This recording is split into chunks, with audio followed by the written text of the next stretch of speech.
You can plan a show.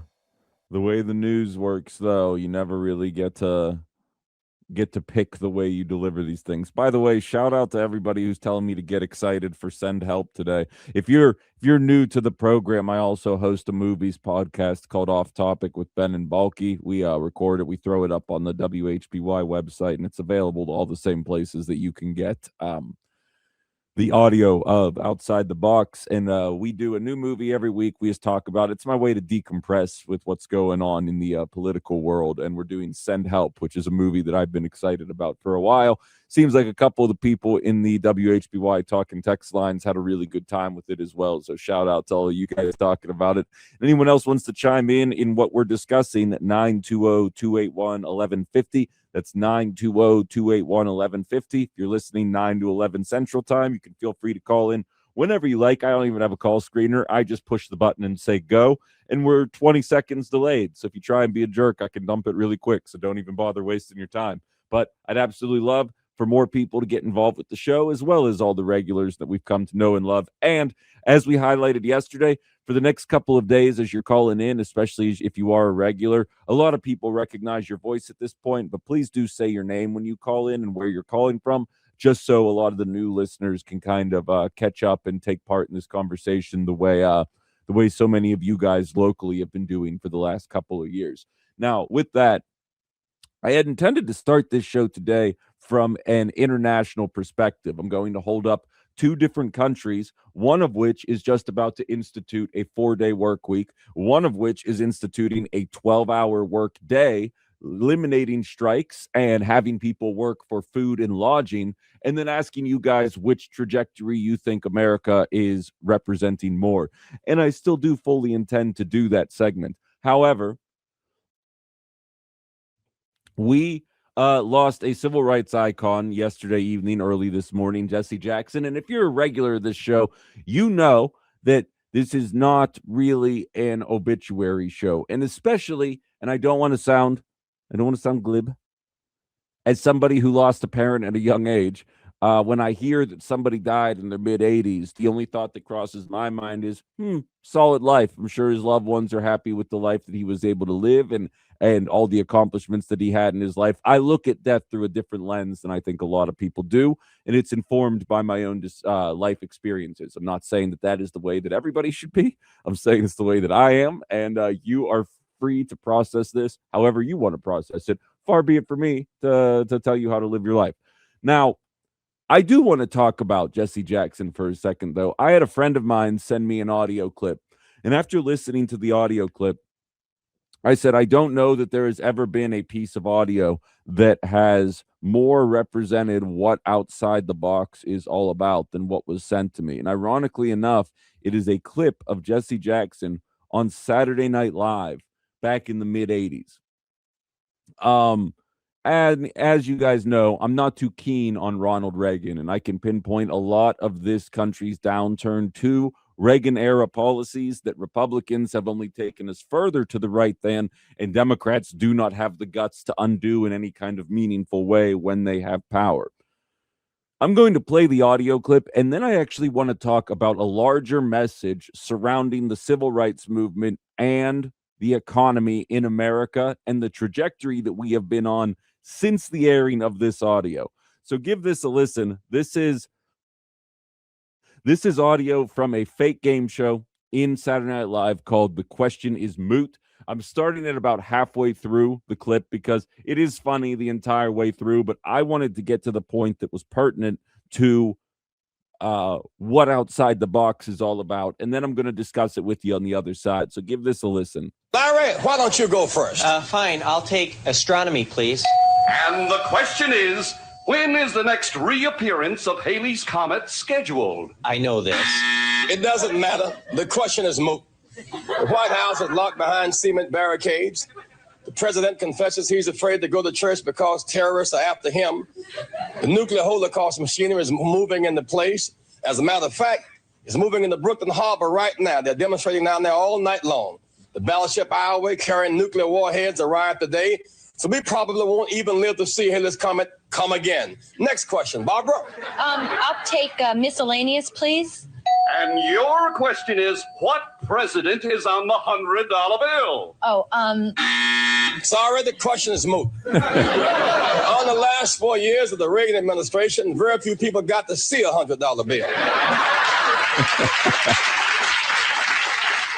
As a matter of fact, there are 8 million more people living in poverty today than there were 4 years ago. Up to 35 million living in poverty, 24 million of them are white, 11 million black, Hispanic, and Asian. But no matter whether you're white, black, or brown, hunger hurts. Next question, Elnora. Excuse me, Reverend Jackson, are we ever going to get to answer a question here? The question is moot. Under the Reagan administration, answering questions is no longer a priority. One-liners, smile styles, and profiles. Issues like education, health care, and social programs have to take a backseat to $1 trillion military build-up, a $700 billion tax cut for the rich. Sounds familiar. As a matter of fact, 90,000 corporations last year made profits and paid no taxes, while people making $2,000 below poverty paid taxes. Excuse me, Reverend Jackson, aren't these simply your opinions? Question is moot. Because I'm down here on the camera and you're way up there in some glass booth, my monotone friend.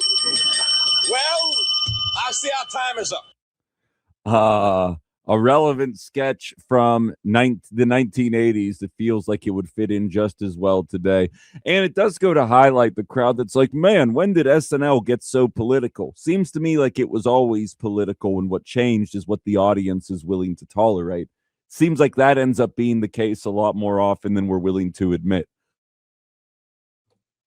It's I absolutely love that sketch, and for all the wrong reasons, because as I mentioned, it feels like you could say this today about this administration or any administration between 1980 and today. If you're new to the program, I am an FDR style leftist. I believe when we were taxing corporations and the highest earners between 70 and 91%, when unions were strong, when stock buybacks were illegal, when college was affordable, when antitrust was enforced, that is what ultimately led to the growth of the largest middle class in human history during that time period. And it wasn't until St. Reagan showed up and kind of torpedoed that entire system that we've seen the slow degradation of the middle class, resulting in the frustration where 3 in 5 people do not have $1,000 set aside for a spare expense, something that wasn't necessarily as true, not the $1,000 part per inflation, but the principle of it was not true during that time period of sustained growth of the middle class when we were holding the rich and powerful to account. Now, that was a funny sketch, and the passing of Jesse Jackson is obviously felt by his loved ones and a number of people, I'm sure, in the civil rights community. But I want to get at a larger piece here. Those of you that know me know that I in no way am anti-Black History Month, but I think it is a facade. I think it is putting on airs. I think we don't do it right. No matter what age you are listening to me right now, I'm willing to bet if I said something about George Washington Carver, you know who I'm talking about, and you know at the very least he did stuff with peanuts, right? That's and I'm being sarcastic on purpose. I'm being heavy-handed on purpose here. Please understand. I do not think we do a good job of educating ourselves on what Black history is about, and Black History Month is just another example of that. And the examples I always go to is, why did I have to learn that Black women helped us get on the moon from the movie Hidden Figures? Why are they not included in the teaching process of Black History Month? Why do I have to learn about Black Wall Street and the fires that took place there from one of the episodes of the Watchmen TV series on HBO? And that's the only reason it entered the discourse in America, not because it was taught with any kind of consistency in the American education system. I question the way that we teach these things. And I think what sticks out to me most of all is when you go through the civil rights movement and you look at Martin Luther King and Malcolm X and the Black Panthers and Jesse Jackson and so many of these Black individuals that are a mainstay in American history today, their message is oftentimes centered around the flaws of unchecked capitalism, around the military industrial complex, and how these aspects not only hold their communities down, Black and brown communities down, but how they negatively impact white people as well. And you even heard it in Jesse Jackson's comedy sketch right there, talking about how poverty affects all people and hunger is bad for everybody, regardless of how they look. Yet when you listen to people teach you about the civil rights movement, when you don't learn about what's happening from the source, when you do not learn from the Black community, it leaves a lot up to interpretation that I think is the incorrect interpretation of what that era was about. Listen to MLK and Malcolm X speeches from the 60s, and they will be talking about Vietnam just as much as they are talking about Black freedom.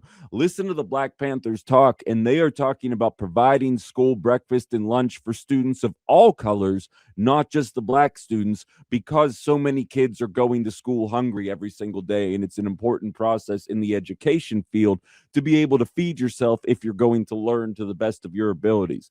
But instead, and this is unfortunate, there were powerful people that knew if you centered it exclusively around race, there is a percentage of the American population that will instinctively turn away from what the civil rights movement was, despite the fact that it was designed specifically to help benefit those individuals as well.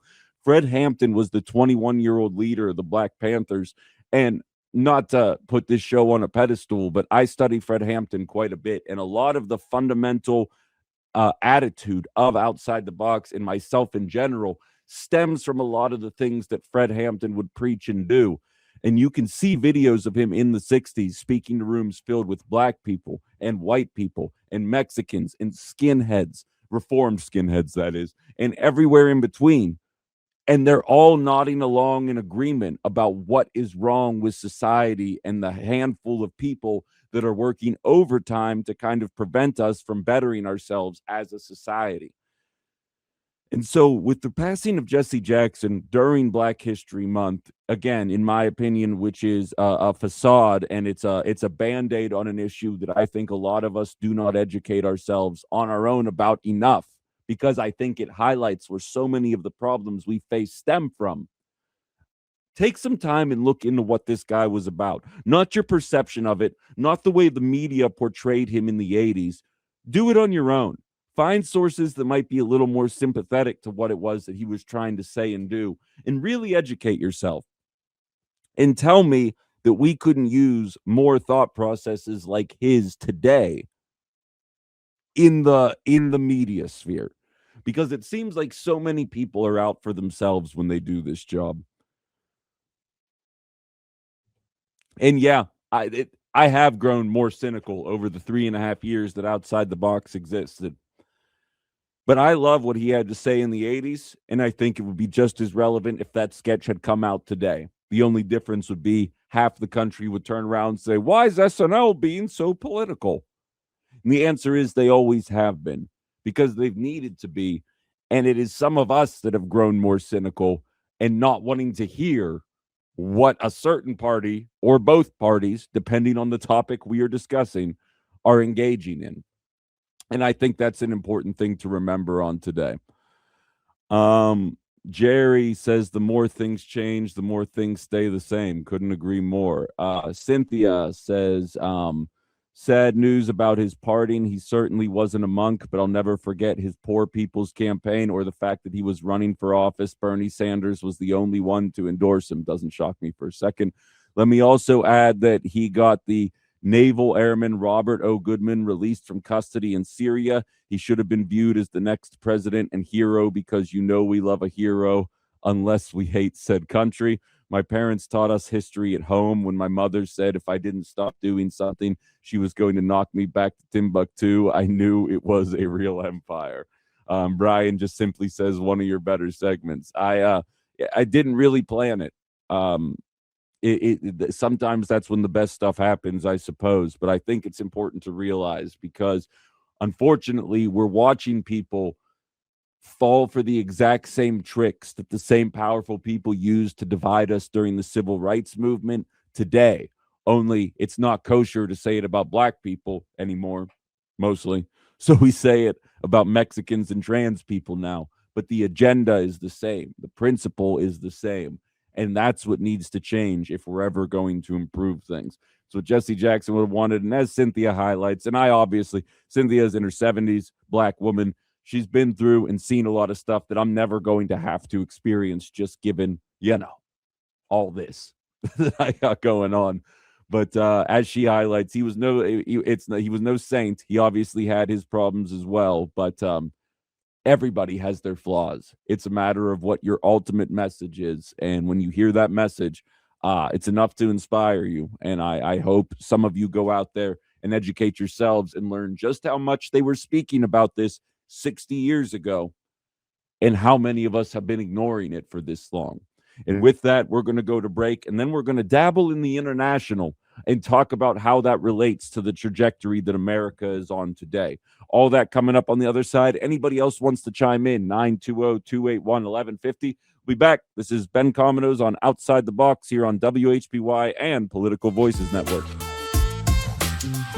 Only 5 minutes late to my break that segment. I'm starting to get better again. This syndication's making me better at the job.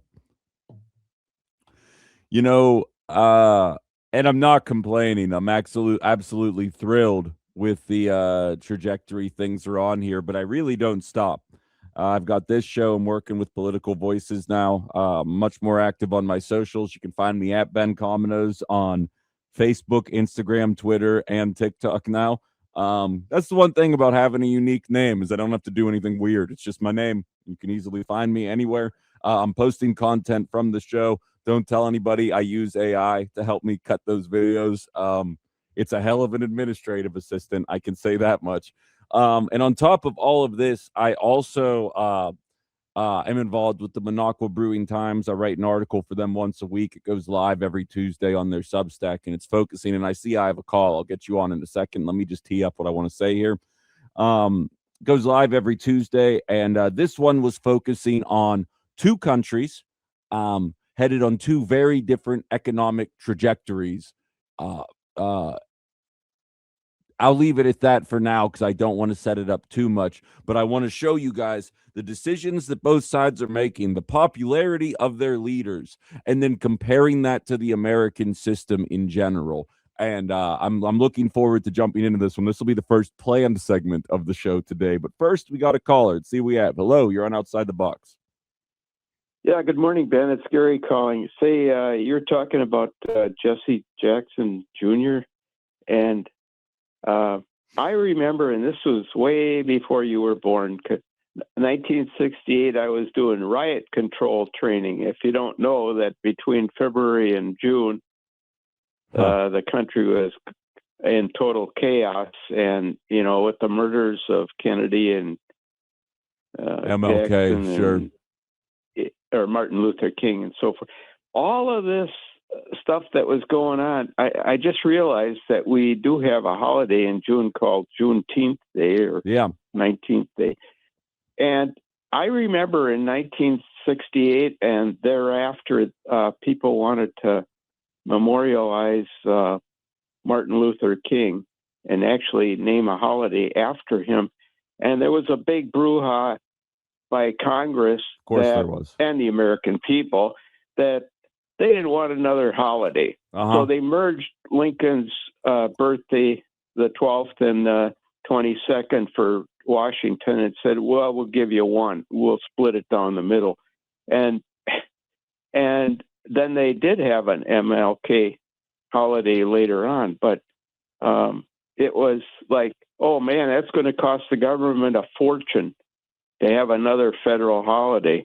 Well, here we are in 2021, and they set up Juneteenth Day. Now, that took, 40, 50 years for them to come around with that one. But and people still complained. People still complained. The battle's slow.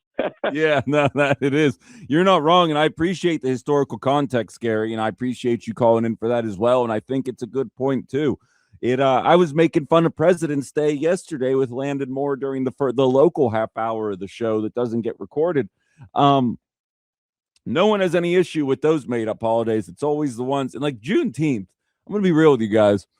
If I were part of a population that were celebrating Independence Day and the freedom to be your own person at a time when, in all likelihood, my ancestors were, in fact, not free, I would probably look at that holiday with a side eye as well. And it really doesn't take that much empathy to understand why Juneteenth should be a thing. And again, cannot stress enough the fact that I have to drag some of you kicking and screaming into a federal holiday drives me absolutely nuts. Every other nation has 6 weeks guaranteed of vacation time. We sit here complaining because we're trying to create a holiday that is specifically designed to celebrate the success of Black people. We got to grow. We all got to grow a little bit here. I'm gonna drag everybody who doesn't want to go, but like some basic common sense here. It's like the renewable energy thing. Why don't you want your energy to come from the sun? The only reason you wouldn't is because you're brainwashed by big oil executives who want you to continue paying for energy. That's a tease for a conversation we're going to have in the 10 o'clock hour about energy rates. More on that later. KG out in Houston says, I started learning actual history in grad school by chatting up history majors in the student pub over beers. They steered me towards sources that started my self-education. The watered-down product served up in K through 12 schools is one of the reading. The voting public is so dangerously ignorant. Yeah. For example, Texas history is quite fast, but there's a lot of uncomfortable truths therein. You'd never know that from a public school class. Oh, exactly. And then when you have an entire political movement surrounding the idea of not teaching the hard truths, like just teaching about the colonists and the Native Americans from like the perspective of Thanksgiving. And didn't they teach us how to do a lot of stuff with corn while ignoring the genocide of an entire population of people because we don't want kids to be guilty about the founding of America? There's a level of growth that, again, were I to ever become a parent, I would just handle educating my kids I would send them to school. I wouldn't do the homeschooling thing, but I would also interject my own core beliefs and opinions into the process as well, rather than just letting teachers handle it, because I have no idea what the school system is going to be like in 10 years. I'll be frank with you. And but what I do know is it shortchanged us in a lot of ways. In a lot of ways, it didn't give us all of the requisite information necessary to have an informed conversation about stuff. That is absolutely for sure. Okay, now on to this comparison, a tale of two countries, if you will. Let's start with the good. In Mexico,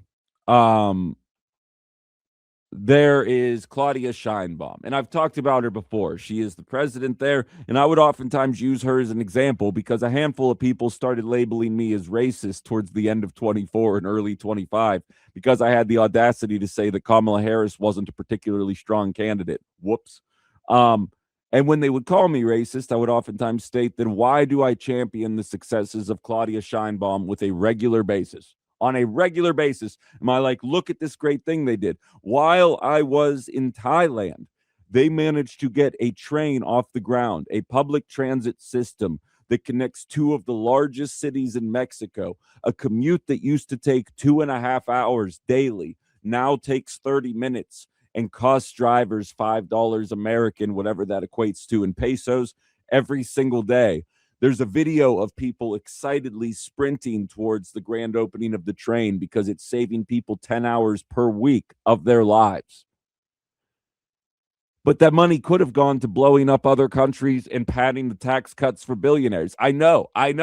It's a missed opportunity for sure. But maybe, just maybe, stuff like that might be better for the overwhelming majority of the population. Who knows? I'm not a fortune teller, but it feels like that would probably be the better of the two options as far as I'm concerned. But in any event, there's been an announcement, and it's going to take until 2030, but they are moving in Mexico countrywide to a 4-day work week. Now, that is not a reduction in hours. Actually, it is a reduction in hours, but in Mexico, the work week is 48 hours a week. That is being reduced to the American 40, and it is going from 5 or 6 days a week to 4 days a week, possibly 3 days a week, depending on how you do your hours in your shift, if it's 3/12s, if it's 4/10s, whatever the situation may be. That is a net positive. And again, I always feel like I have to add this disclaimer. I would not want to only do this show 4 days a week. I would still do this show 5 days a week. I love it. I love doing this job. I'm one of the lucky people that wakes up every morning excited to do what they want to do.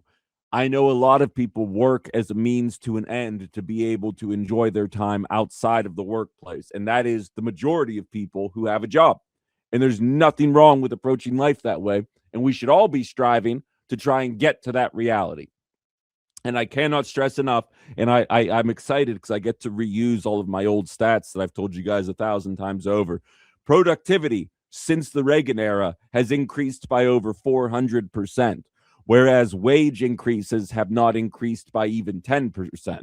So we are not seeing the kind of growth necessary to we are seeing plenty of growth, and the wages are not commensurate with the growth. And if the billionaires don't want to pay us, and trust me, actually, we'll do this audio now because this ties in with what I'm saying. If the billionaires do not want to pay us, that's fine. Then have us work less hours and less time and go let us enjoy our lives with whatever money we do have, because we shouldn't be living to work. That shouldn't be an attitude shared by a lot of people. This is audio from Tim Gerner. He owns Gerner Group. He's a strong capitalist. I'm sure he works very hard. I couldn't imagine how hard he works. Yada, yada, yada. Listen to this conversation. This is how brazen the wealthiest people in this country are getting at this point. And I think it's worth highlighting that this is their ultimate goal. And we're going to use this as a jumping off point for what the other country that I'm about to reference is doing in the trajectory they are on. And you tell me which one sounds more like America. But let's listen to Tim Gerner here first. I think the problem that we've had is that we have people decided they didn't really want to work so much anymore through COVID, before. And that has had a massive issue on productivity. Tradies have definitely pulled back on productivity. They have been paid a lot to do not too much in the last few years. And we need to see that change. We need to see unemployment rise. Unemployment has to jump 40, 50%, in my view.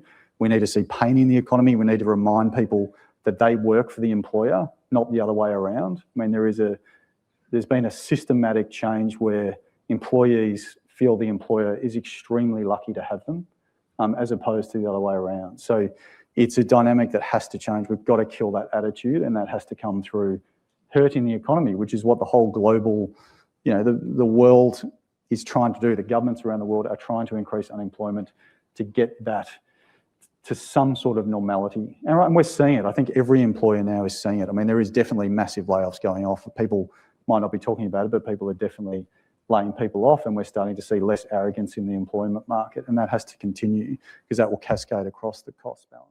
Again, 400% increase in productivity and not a 40% increase. I said it wrong, not a 40% increase in wages over that same period of time. And this individual is telling you that we need to continue laying people off so that you and I will fight for scraps. Again, graduated during the Great Recession.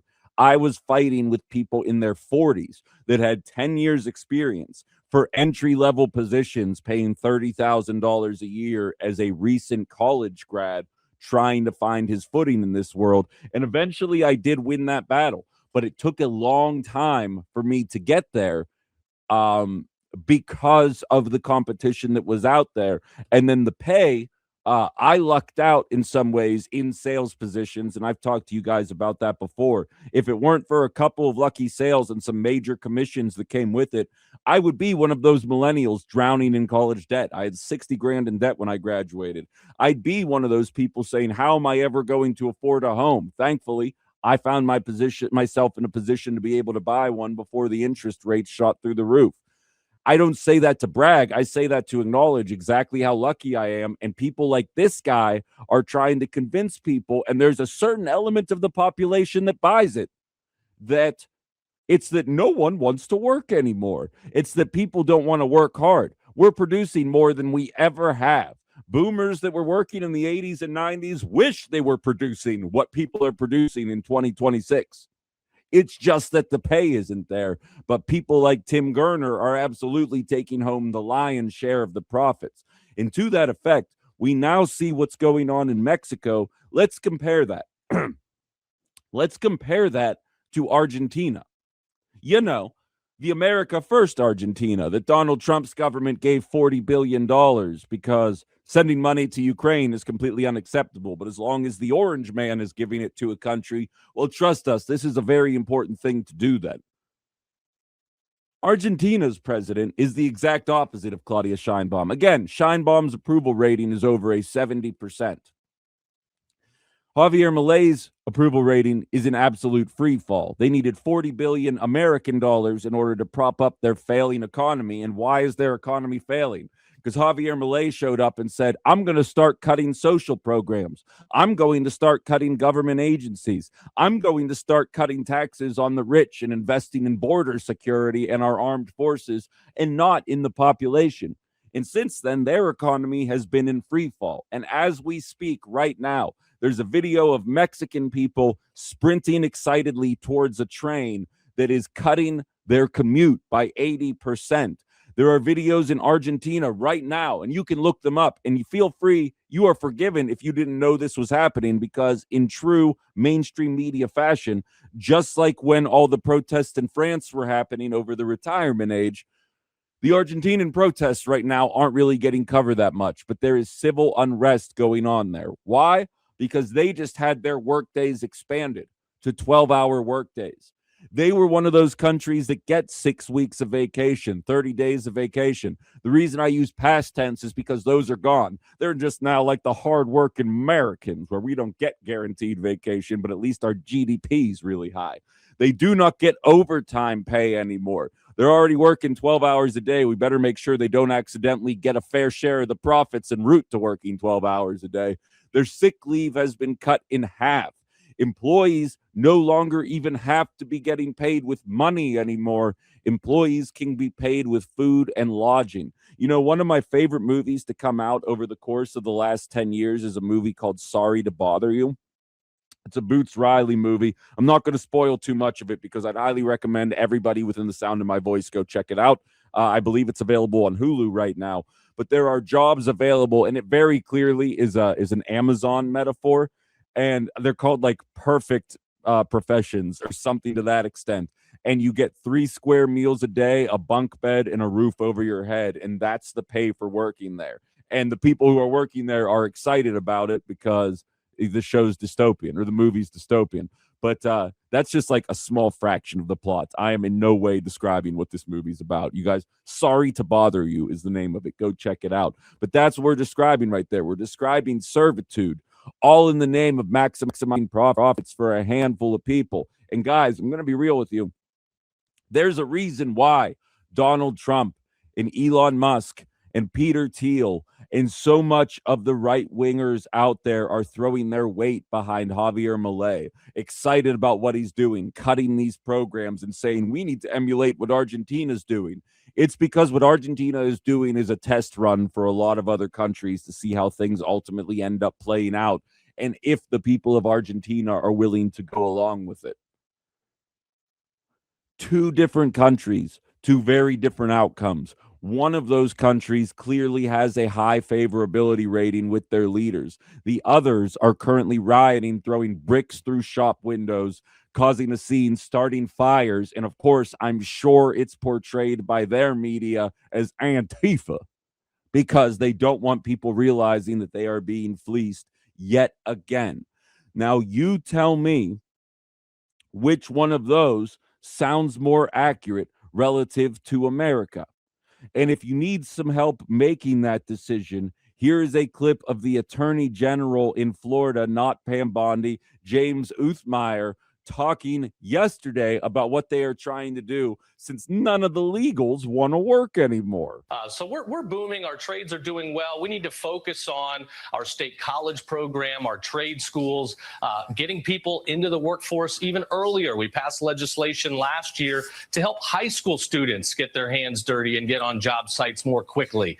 So I think there's a lot more we can do with apprenticeships, rolling out, beefing up our workforce, and trying to address the demand that is undoubtedly here in the state.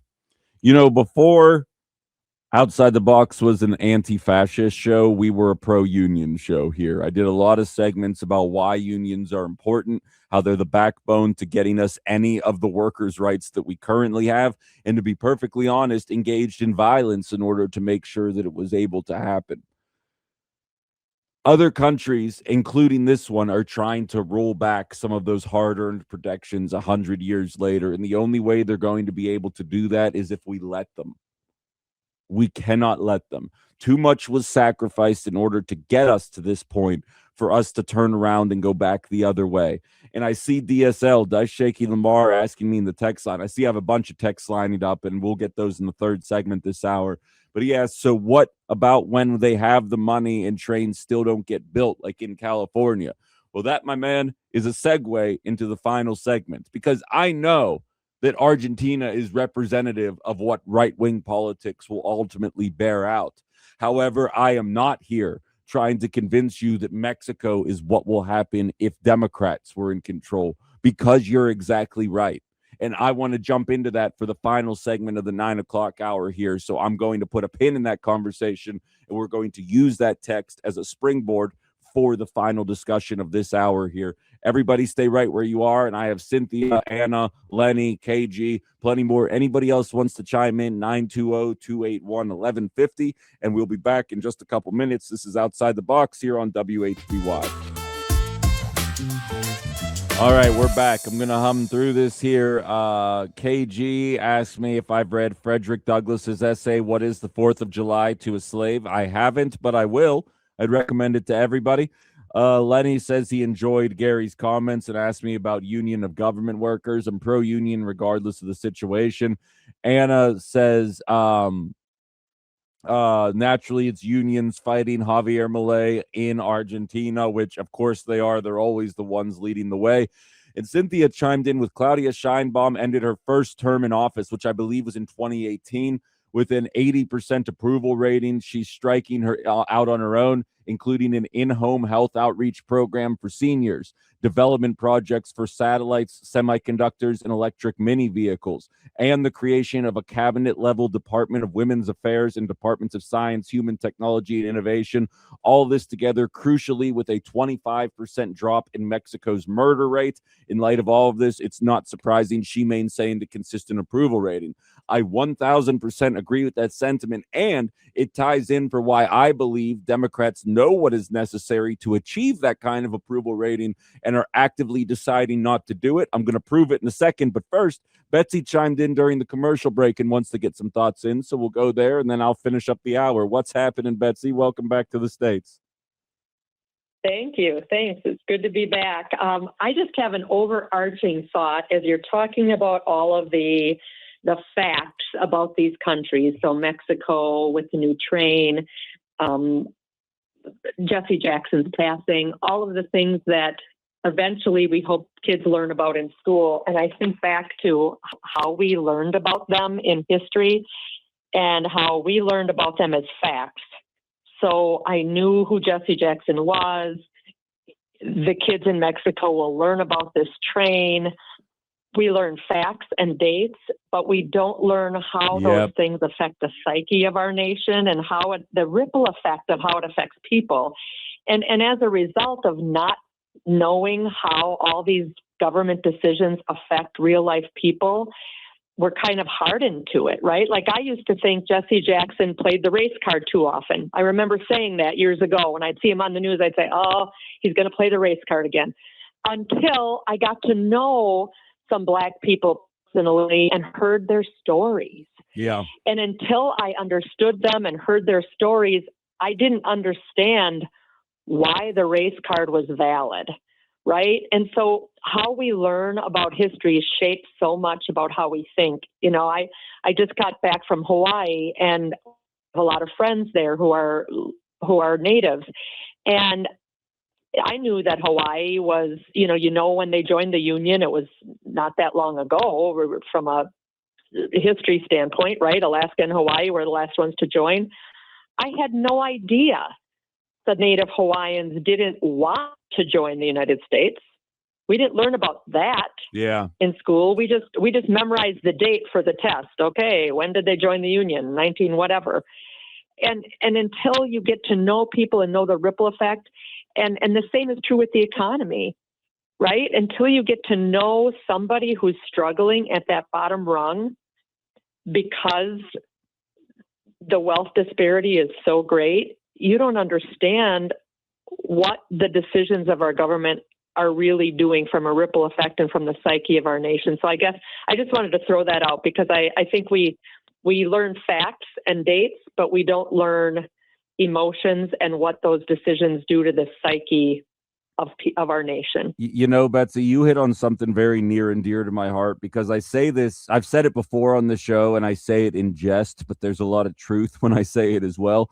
I learned how to think critically when I was 26 years old. Like, I didn't learn critical thinking skills while I was being educated. Life kind of taught me how to think critically, and not everybody is fortunate enough to develop that skill, in my humble opinion, in a way that allows them to come to some of the conclusions that you're getting to there. I am the quintessential person that you're talking about in the educational system. I memorize things. This show is being videoed right now. It'll be available on YouTube on Political Voices Network at 1 p.m. You can see how often I look down to reference my notes, because I can ingest information and spit it out very quickly. But the actual act of parsing through that information is a learned skill that I do not think that we get through any form of education. And I think you're hitting on a very important thing here that I think is very relevant to growth and understanding as a society. And I think it's very relevant, and I appreciate you sharing that on the program today. Right, thanks. Have a good one. Yeah, welcome back. Awesome stuff. Betsy's a regular. She's always got good stuff like that, and I appreciate the call very much there. Really quickly, before we have to get to break, and I may have to carry this over into the next segment a little bit as well. DSL asked me in the text line, when there is money for a train and Democrats build 13 miles and it doesn't get anywhere, what are we supposed to do with that money then in that regard? And that is fundamentally why I think the two-party system is broken. Democrats were more than happy to send $115 billion to Ukraine, just like the Republican Party was more than happy to cut taxes for billionaires and send our money to Argentina. Without an actual opposition party, without a desire or interest in actually investing in society, you will continue to have questions like the one DSL is presenting. And so I want to end with this before we jump into the next segment here. Polling data came out from the Young Democrats. Now, Young Democrats are listed as anybody under the age of 35 that is registered as a Democrat. Second place in terms of favorability is at 45%, and it's Pete Buttigieg. First place is AOC at 81%. Those are Assad numbers right there when you look at how those end up playing out. The only person in the negatives, thankfully, he really doesn't have that high ranking of a position, is Chuck Schumer, the Senate Minority Leader currently right now, who can't seem to say or do anything right. But the reason people like AOC are polling as high as they are isn't because of identity politics. It's because they acknowledge that investing in community is the only way forward and the only way to gain a true favorability rating that doesn't look like the 29% the current guy's at or the 39% the previous guy was at. I have more thoughts about that, but we're up against it here. We'll be back in just a little bit. Outside the Box, WHBY. And we're back. Outside the Box, Ben Cominos, WHBY, Political Voices Network. Very excited to be here. Very excited to continue this this conversation with you here. If you are just joining us, we've been all over the place. We started with the passing of Jesse Jackson and talking about the way the civil rights movement is covered in school, the way we think about it in our adult life, both people that lived through it as well as people that have exclusively learned about it. And in my opinion, why it's been weaponized against the working class in the name of making sure that we don't coalesce around working class politics and continue to divide ourselves around identity. And then we pivoted from that into a conversation about two different countries, both Mexico and Argentina. Mexico transitioning to a 4-day work week while continuing to work 40 hours a week. Their president experiencing record popularity numbers. And as listeners highlighted as well, she started at-home health services for seniors in the country.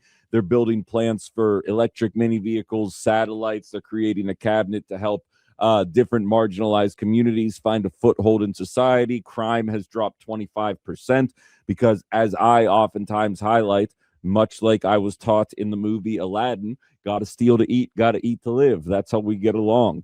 if you address people's economic concerns, you watch crime go to the wayside. You will not completely eliminate it. There's always going to be bad people out there, but at least now the bad people will go to join ICE and stop committing crimes, at least not government-sanctioned crimes. And I wrapped up the conversation highlighting that the only Democratic representative polling with similar favorability numbers, at least within their own party, comparable to what Claudia Sheinbaum of Mexico is trying to do, is Alexandria Ocasio-Cortez. And what I find fascinating about her, I remember she held a live TikTok event where she invited people who voted for both Donald Trump and her.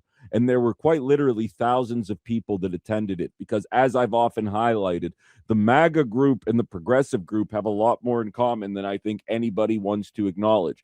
We just need MAGA to get over the blind hatred of Mexicans and trans people, and we might actually be able to build a coalition here that could do some damage regarding concentration of wealth over the course of the last 45 years. But the left isn't coming over to hating other identity groups. So we're going to need you guys. You don't have to like them. You just have to come over to stop being so derisive towards them. And we can actually move forward on some things here. But I'm willing to bet gubernatorial candidate Tom Tiffany will say something about a trans person in a bathroom, and you will forget everything I said and snap to it like Manchurian candidates.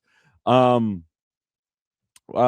that, though, it does stick out to me that she is able to pull at those levels because she runs on the type of things that Claudia Sheinbaum is doing. Meanwhile, in Argentina, with 12-hour workdays and no more vacation time and sick leave cut in half and no more overtime pay and paying people with literal food and lodging, excuse me, that's headed in a very different direction. And I believe there is a very specific reason why the Trump administration and all of the oligarchs in our country are throwing their weight behind Argentina. It's because this has been a case study to see if it can be implemented in other countries. Because in the ideas of a handful of billionaires, we are only here to help them generate stock value and literally nothing else.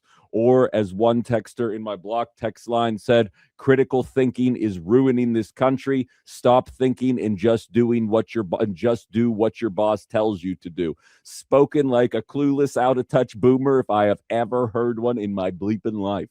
But that is the discourse right now, and I'm thankful to say that I think the overwhelming majority of the American population is on team maybe we should think critically over team shut up and do what your boss tells you. And if he decides to pay you with no money and just gives you some bread and water and a tent, that should be acceptable to you. I'd like to think I am in the majority here, but what do I know? And so with that, I do want to shift gears here a little bit. Karen's asking, isn't that going back to slavery? Well, Karen, it's funny you bring that up. It's exactly what that would be like going to. But unfortunately, that would require critical thinking skills. Oh, I'm feeling good right now. All right. And with that, I want to switch gears here into the world of American politics.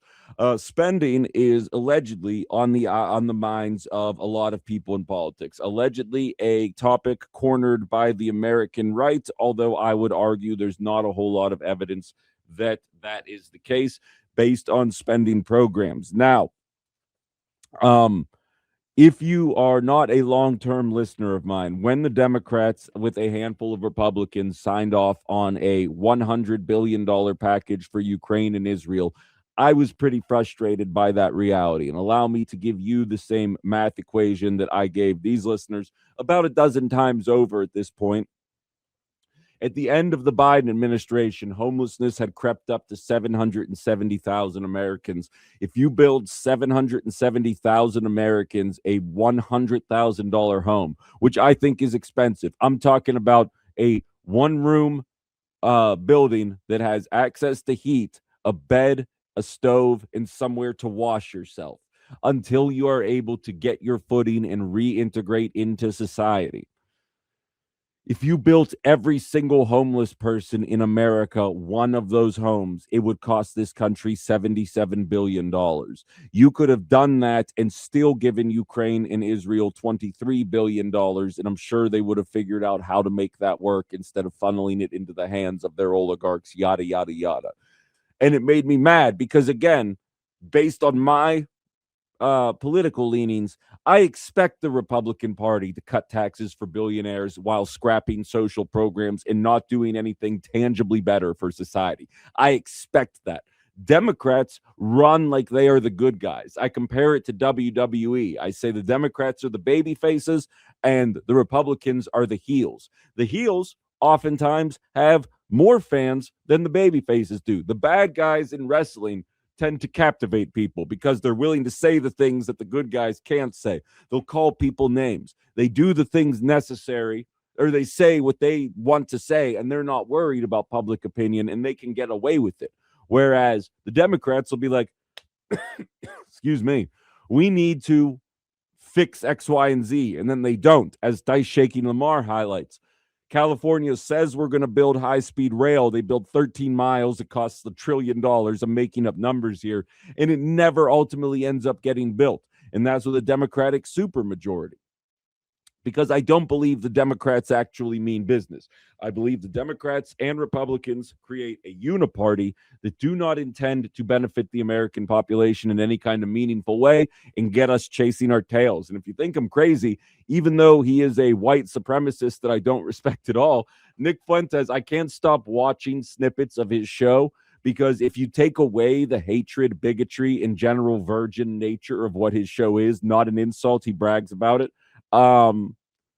it really is just outside the box. You see him complaining that Republicans had the House, the Senate, and the presidency, and we're not getting mass deportations. We're not seeing the communists jailed. Now, I'm thankful none of that stuff is happening, but it sounds very much like me saying Democrats had control of the House, the Senate, and the presidency, and we didn't get a minimum wage. We didn't get universal health care or any type of real improvements for anyone under the age of 65 in terms of health care.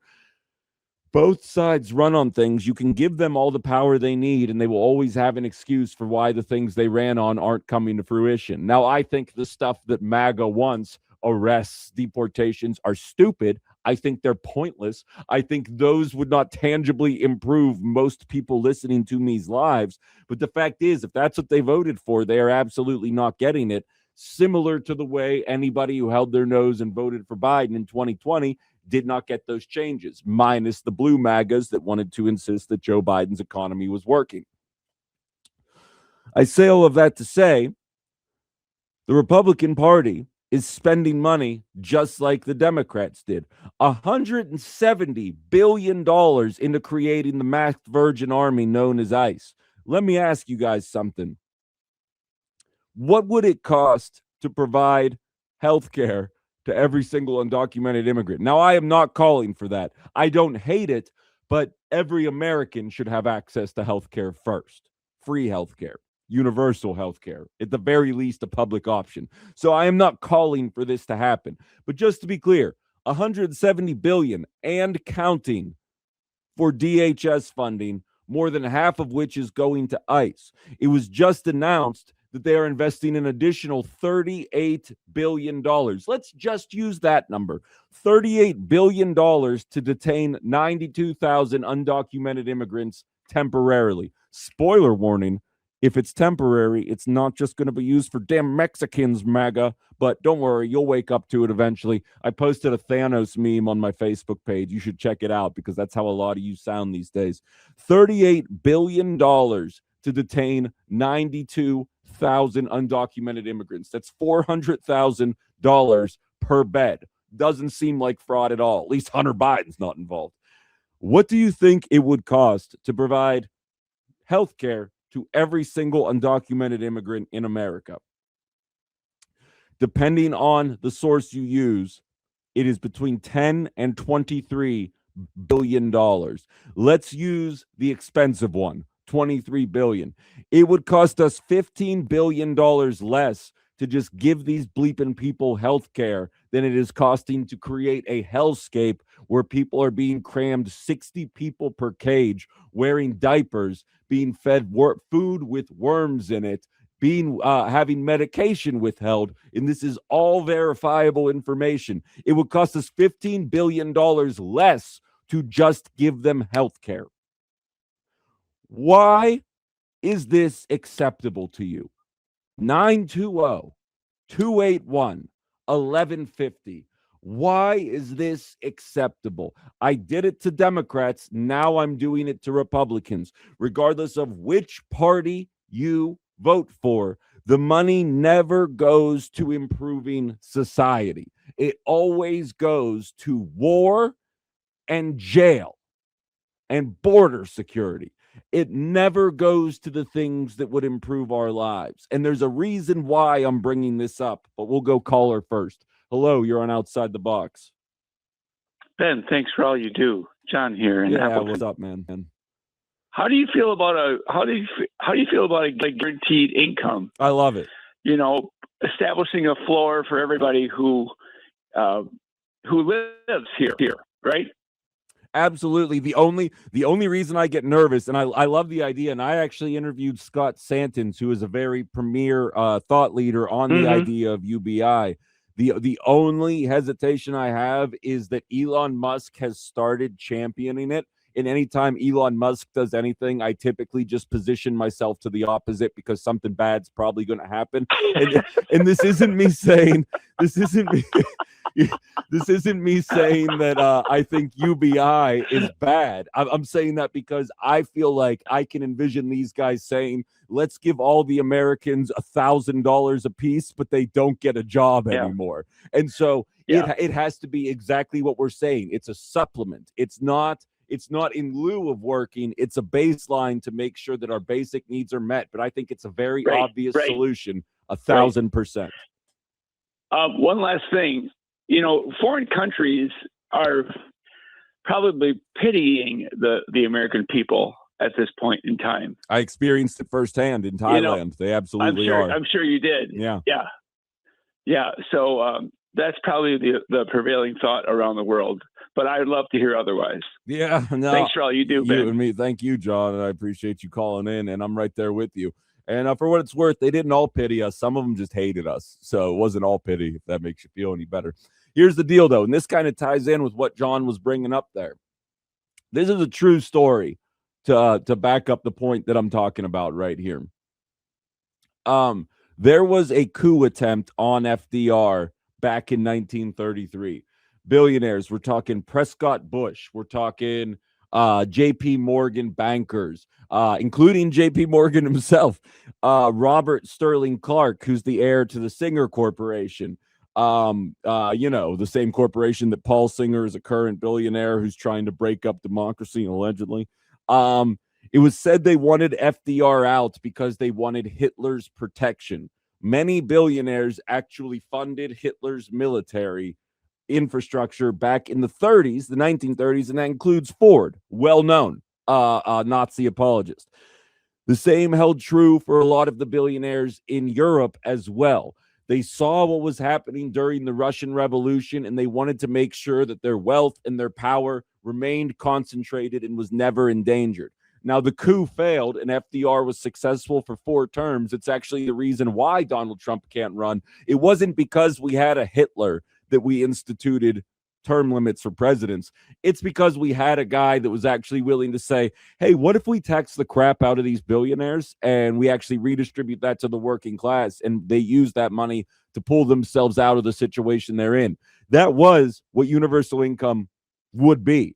As I mentioned, in the 50s, the government literally just built whole towns. We're talking houses, parks, infrastructure, and just gave the houses to people. And the same people, if it wasn't them who received it, it was their parents who received it, now turn around and say, why doesn't anyone want to work anymore? Because they don't take the time to think critically or learn about what took place in history.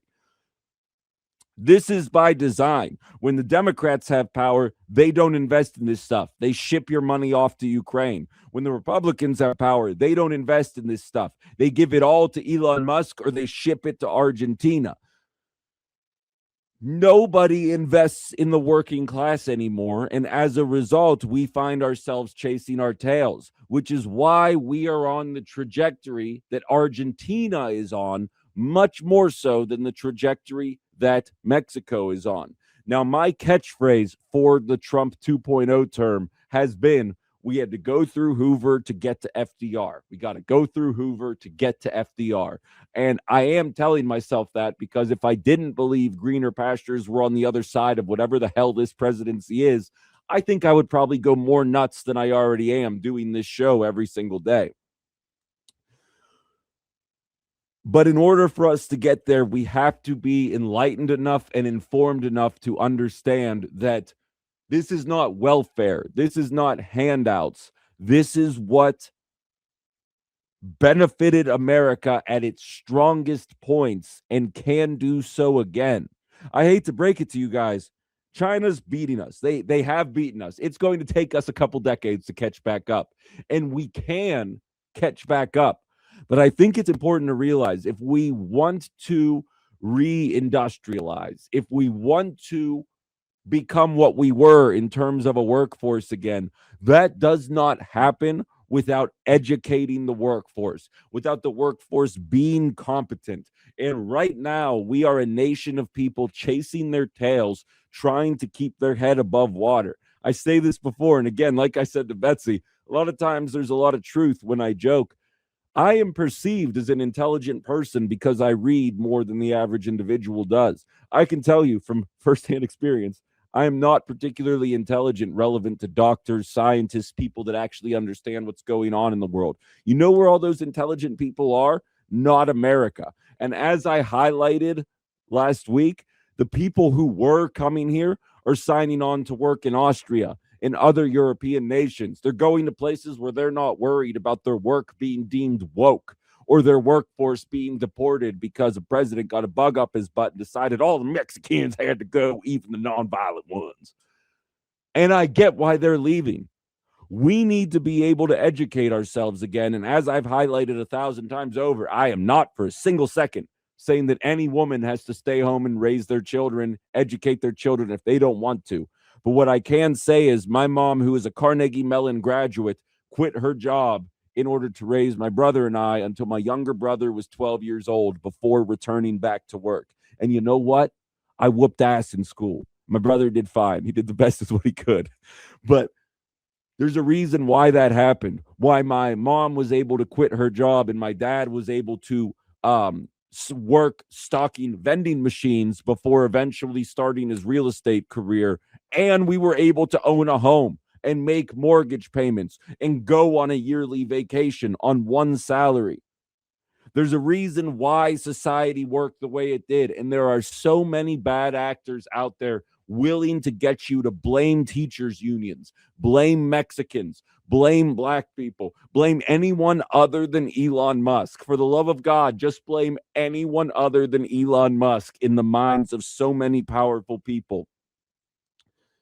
And we need to wake up to the fact that we're being played that way. That's the best I can do with it for right now. We've got some text messages piling in here.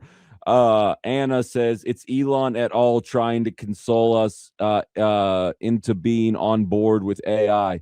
Oh, absolutely. I think that's part of it. And to losing our jobs. If you didn't hear, Anna, I played a CEO who said we need to see the unemployment rate go up another 40 to 50% compared to where it is, so that all the peons are fighting amongst themselves for lower wages so that CEOs can take home higher paychecks. And what's crazy is about 35% of the population agrees with them. Jerry says regarding Musk and UBI, even a blind squirrel finds a nut occasionally. I think it's more dubious than that personally. At least that's my interpretation of it. Hal says, oh God, I'm losing my voice. Alleged coup, Ben, during congressional hearings, none of those guys knew anything about it. Of course. Yes, of course, an alleged coup. I'd hate to besmirch the names of the wealthy billionaires who are just looking out for America's future. All right, with that, we're going to go to break. I want to end the conversation on a bit of a smaller scale conversation. Energy costs. I teased it in the 9 o'clock hour. One of the key promises that has been lost in the shuffle here during the campaign season is that if Donald Trump would win 12 months after he became president on January 20th, 2025, we would see our energy bills cut in half. Did that come to fruition? I don't know. I mean, I've never known the guy to lie about something before, so I guess we're going to have to dive into this together. That's on the other side of the break. You're listening to Outside the Box with Ben Cominos here on WHBY and the Political Voices Network.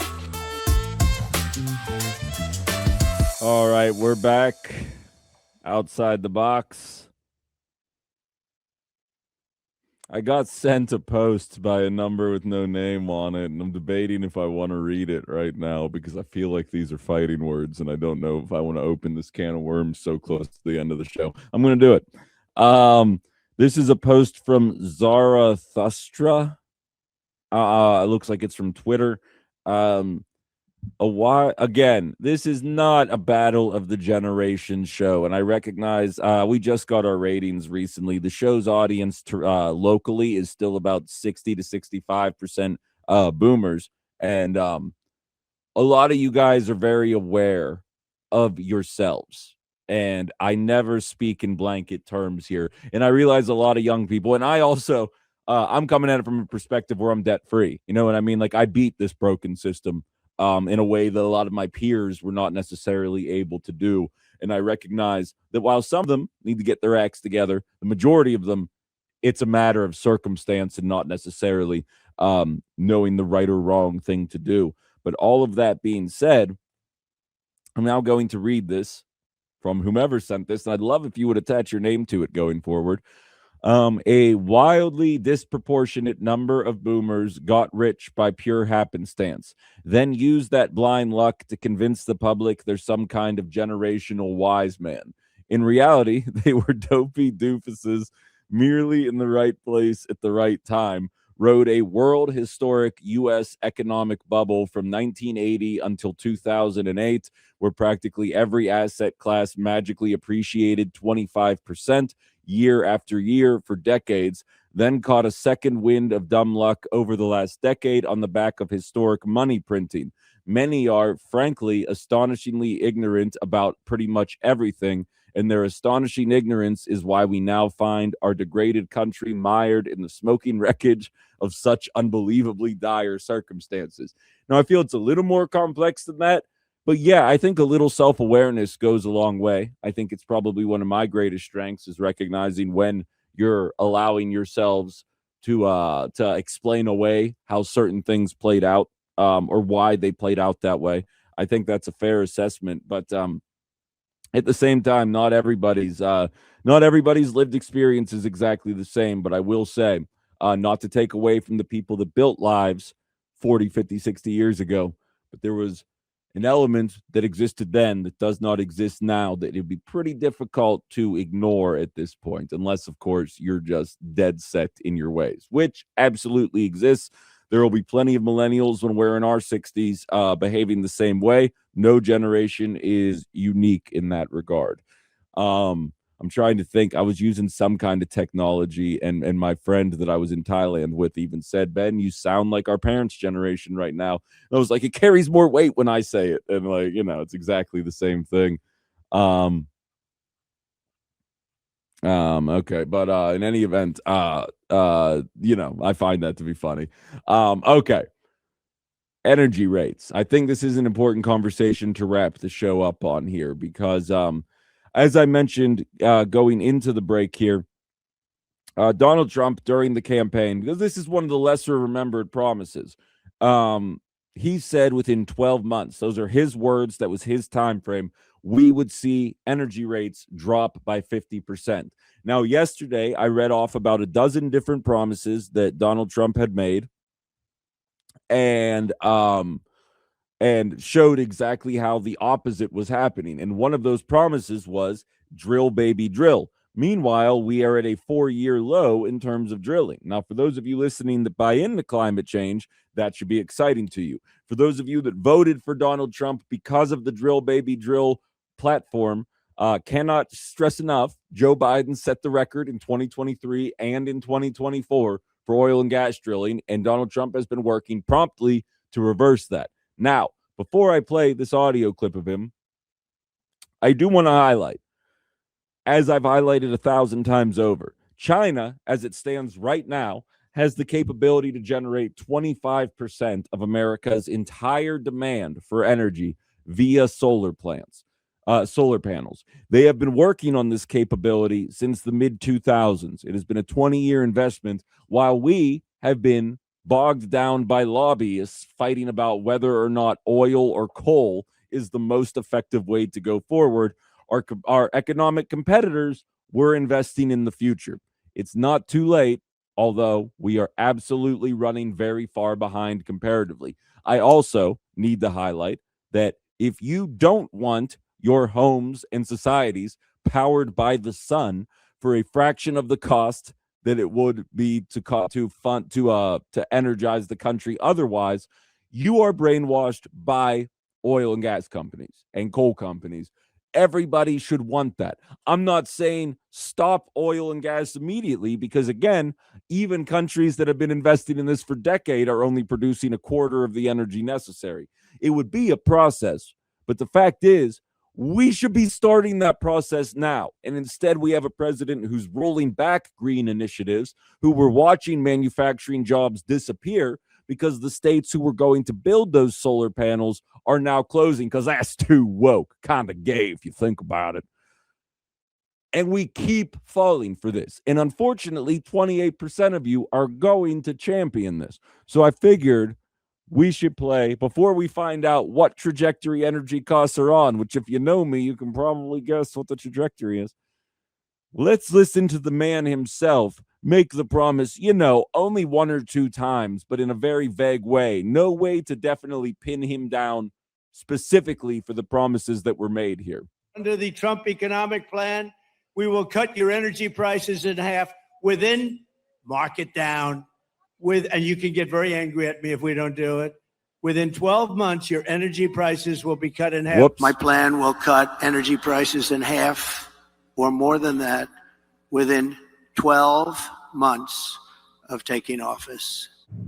Number one, your energy bill within 12 months will be cut in half. And that's my pledge all over the country. Beyond farmers, that's my pledge all over the country. If you vote for me, I'll cut your energy and electricity prices in half within 12 months. We're going to cut them down in half.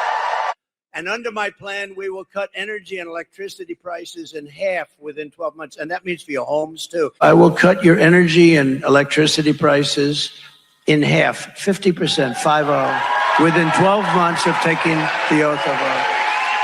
My plan will cut energy prices in half. Within 12 months, we're going to have energy prices for businesses, but in my opinion, maybe even more importantly for the average household, I said by 12 months from January 20th, which is the day we go into office, I will cut the price of energy and electricity in half. Ready? 12 months from January 20th, I take office on January 20th, your electric bill, including cars, air conditioners, heating, everything, your total electric bill will be 50% less. We're going to cut it in half. And I will cut your energy and electricity prices in half within 12 months of taking office, 50%. A pledge that I'm making now, and we've done this a little bit over the last month or so, we are going to bring energy down by 50%, 50%, within 12 months from January 20th. You know what's crazy about this? And I realize that it sounds like I'm teeing it up to say something sarcastic here, and I promise I'm being sincere. I don't remember him saying that once during the campaign season. But nevertheless, he said it plenty of times, right? So how's everybody feel about that? Where do you guys think? 920-281-1150. Where do you guys think energy prices are right now? We're even giving him an extra month. We're 3 days away from it being 13 months since he was inaugurated. Where do you think energy prices are at? 920-281-1150. Brian says, stop it. You're making me violently laugh. I've been having that effect on people today. Paul simply says, absolutely. We need a mix of energy sources as a country. Will I have the data for you, ladies and gentlemen? It has been 13 months, almost, minus 3 days, since Donald Trump's inauguration, and electricity is up 11%.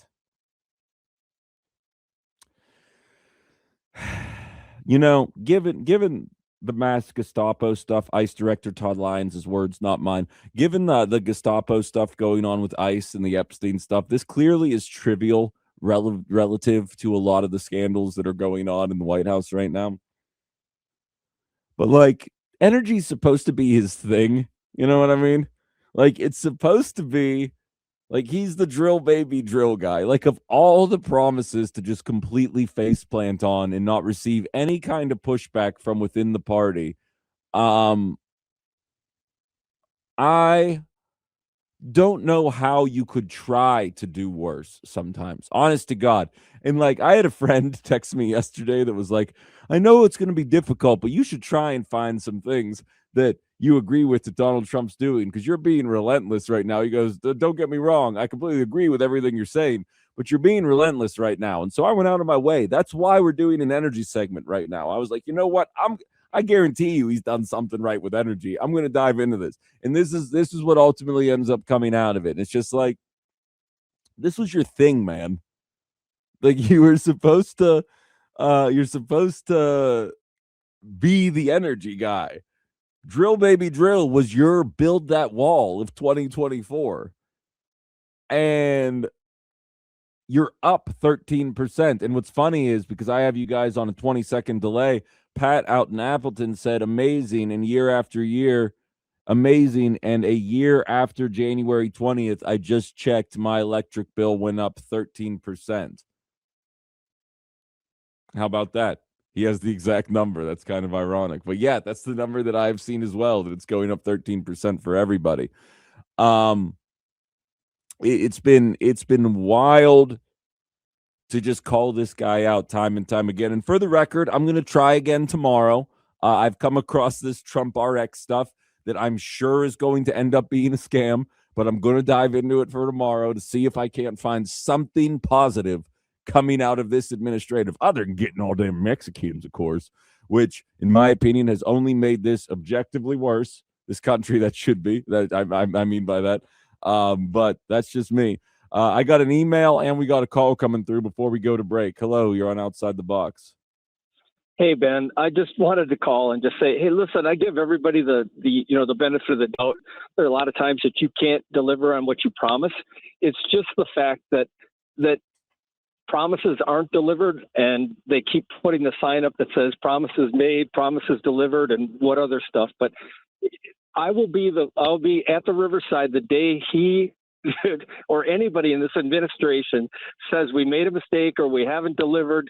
I'll be buying from 6 to 8, and anybody that wants to show up gets a beer on me. But I think I'm pretty set on that. I absolutely like that. Let me we got a text from DSL just as you were calling, so I'm actually going to run it past you, Brian. All right, you ready? You're gonna shoot from the hip on this.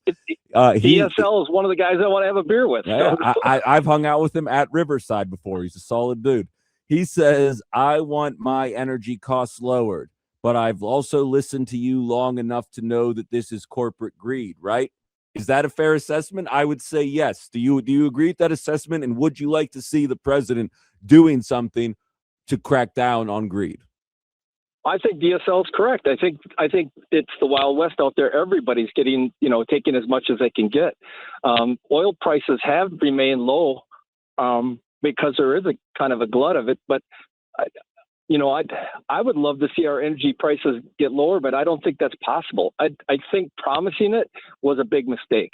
Yeah, in my idea. All right, I appreciate the call, Brian. Thank you very much. You take it easy, man. And to DSL's point, I'm right there with you. And again, to the people in the national scene here at Political Voices, I actually went. Our local utility raised our rates, and I went and spoke at a here. Like they took info from the public, and I showed up with the info about one particular company's stock buybacks and how much of our money was being funneled into their stock price in the name of increasing their profits and increasing dividends for their shareholders.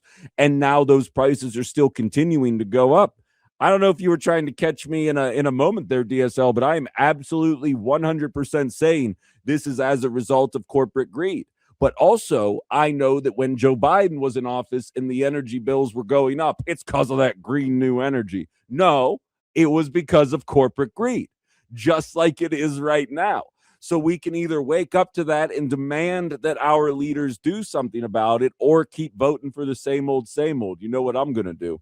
Kelly says, I'm on a budget and paying more than I ever have in the last 15 years. You and I both. Kelly, I'm right there with you on that. I think we're not alone in that. I think we're all experiencing that. And I'll put a bow on this conversation. We do have to squeeze one more break in here. We'll have a couple minutes on the other side to wrap this up. We will be back. Stay right where you are. Outside the Box, Ben Cominos, WHBY, Political Voices Network. All right, I've returned. One final segment, just under 6 minutes before we have to call it a show today. We got a couple more messages piling on in here while we went to break. We just wrapped up a conversation about energy rates and the fact that they're up 13% since this time last year. And I think this is worth highlighting, and shout out to Larry in North Carolina for having the data to back it up that I was able to kind of parse through during the commercial break there. Starting in 2000, because again, for those of you new to the show, corporate greed has always existed, but COVID and the Ukraine war created a system wherein companies were able to hide behind very real reasons for increasing their prices, and we've never really returned back to a state of normalcy. And electricity prices highlight that exact reality. From 2000 until today, energy prices are up 137%. It's been a 68% increase in 20 years leading up to COVID, 68% across that entire span. And then once you get to COVID, it's up 40.5% in just those 5.5 years. Now we're adding AI data centers, electric vehicles, grids built for 1985. And this line isn't going to flatten out anytime soon. Again, mixed with record profits for all of the companies charging us these rates. Paul has a similar sentiment without the chart to back it up there, but he says essentially the same thing. Energy prices can get lower if we don't let natural gas go to Europe in the form of ING and meeting AI data center demand, which we highlighted that companies in Wisconsin are saying, no, we'll build the infrastructure on our dime in order to make these AI data centers work. Where do you think they're finding the money to be able to build this? It's not out of the goodness of their heart. I can tell you that much. Cynthia says, I was reading an article about how much wood people have to chop to try and heat their homes, and it reminded me of what Haitians are doing, which, valid comparison, not a comparison you want to see made. Also, she had sent me, and I didn't see this at the top of the 10 hour.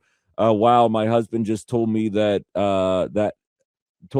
has an old voice promo for Jesse Jackson when he was running for president. That's absolutely awesome. And DSL said, I just assumed Trump made a backroom deal with big energy so it would actually come to fruition, but now he just sounds stupid. I want what an email said for energy, and all of the above approach. Exactly. Hydro, solar, gas, nuclear, and maybe some coal regionally. There's no such thing as too much energy, but whether warming or cooling, we should all be able to afford to be comfortable. And that's just it, man, is that because so many things are built with a profit incentive, we always find ourselves intentionally shortchanging ourselves. They never want to produce too much. And I have read articles to you guys saying that China is producing solar panels at such a cheap and effective rate that they would be able to provide energy to people at such a cost-effective way that it would no longer even stand to be profitable. And I would do segments saying maybe we should nationalize the energy industry then, if the fact that we aren't evolving because it removes the profit incentive.